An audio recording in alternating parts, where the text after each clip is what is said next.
Флюм Вильдановны күпләр фотограф-пейзажист буларак белә. Мөслимнең гаҗәеп табигате шул исәптән истәлекле урыннары белән күпләр аның фотолары аша таныша. Флюм абыйның иске фотоаппаратлар җыюы гаҗәп түгел шуңа. Аның коллекциясендә бүген 20дән артык фотоаппарат бар. Шулар арасында иң карты, иң искесе Валианда ди ул. Ул әйберләрне мин интернеттан эзләп табам. Фотография буенча эзләп табасың, алар турында язылган язулары бар, аларның кашан чыга башлаган ул. Минем өйдә бар менә иске телефоннар, КВДшникның, может, кабинетында торгандыр. Лампа, настольный лампа бар, лампа НКВДшник дип атала ул монда кәкре менә ибонитовый көрәннидә эшләнгән.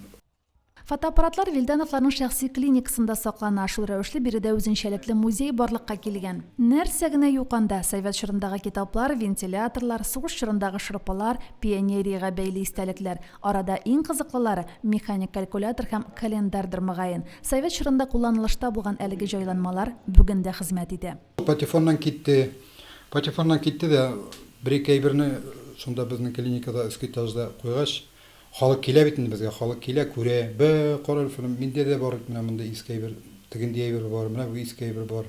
Сатып алганнары да бар анда, акчага алынганнары да, кайбер бүләкләр, күбесенчә бүләкләр ала. Шунысын да әйтергә кирәк. Шушы көннәрдә Мөслимнең туган як музеенда Флюм Вильдановның фотокүргәзмәсе ачылачак. Җирлегебезнең матурлыгын Флюм Вильданов күзләре белән күрергә теләсәгез, музейга килегез. Римма Авзалова, Динар Менхаҗев, Мөслим телевидениесе.